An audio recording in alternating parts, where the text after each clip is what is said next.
Horas, shalom bagi kita Bapak Ibu Saudara-saudari yang dikasihi oleh Tuhan Yesus Kristus. Kita berjumpa kembali dalam acara JPK Alai Maripola. Sebelum saya menyampaikan firman Tuhan, terlebih dahulu kita berdoa. Bapa di dalam surga, kami bersyukur buat kasih karunia Tuhan yang menyertai kami. Kami mau mendengarkan firman-Mu Tuhan.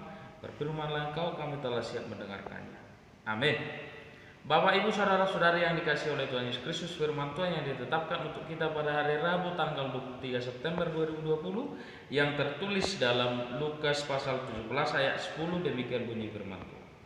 Demikian jugalah kamu, apabila kamu telah melakukan segala sesuatu yang ditugaskan kepadamu, hendaklah kamu berkata, kami adalah hamba-hamba yang tidak berguna, kami hanya melakukan apa yang kami harus lakukan. Demikian bunyi firman Tuhan.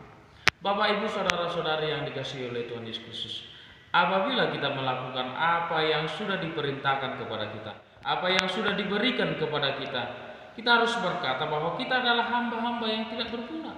Artinya bahwa kita adalah hamba-hamba yang rendah hati, yang melakukan apa yang harus dilakukan, yang sesuai dengan kehendak Tuhan. Kita sebagai seorang hamba yang setia, yang taat kepada perintah Tuhan di dalam diri kita. Kita tidak mau memegahkan diri, kita tidak mau dipuji-puji, tetapi biarlah Allah yang dimuliakan, biarlah Tuhan yang dimuliakan melalui pelayanan kita, melalui setiap pekerjaan kita. Sama halnya sebagai seorang hamba yang setia, yang menahan lapar, yang mau bekerja keras kepada tuannya.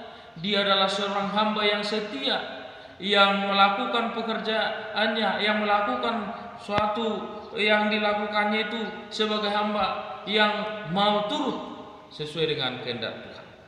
Maka demikianlah kita.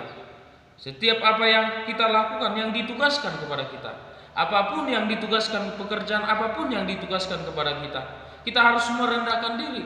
Kita harus seorang hamba yang rendah hati, yang melakukan yang harus kita lakukan. Apa itu yang harus kita lakukan? Yaitu pelayanan-pelayanan atau pekerjaan-pekerjaan yang sesuai dengan kehendak Tuhan. Marilah kita sebagai seorang hamba yang setia, seorang pekerja, seorang pelayan yang setia, yang rendah hati, yang melakukan pekerjaan itu demi memuliakan nama Tuhan.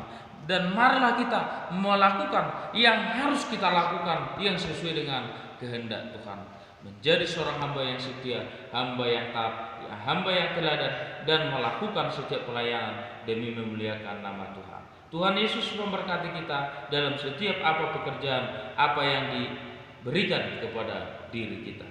Amin. Kita berdoa. Bapa di dalam surga, kami Tuhan bersyukur atas firman-Mu yang telah menyapa kami, mengingatkan kami Tuhan, agar kami sebagai seorang hamba-hamba yang melakukan yang harus kami lakukan, yang patut, yang sesuai dengan kehendak. Biarlah kami Tuhan menunaikan tugas pelayanan kami, apapun pekerjaan kami adalah hamba-hamba yang setia, yang rendah hati di hadapan-Mu Tuhan. Biarlah nama-Mu yang dimuliakan melalui setiap pelayanan pekerjaan kami. Di dalam nama Tuhan Yesus Kristus kami berdoa bersyukur. Amin. Horas.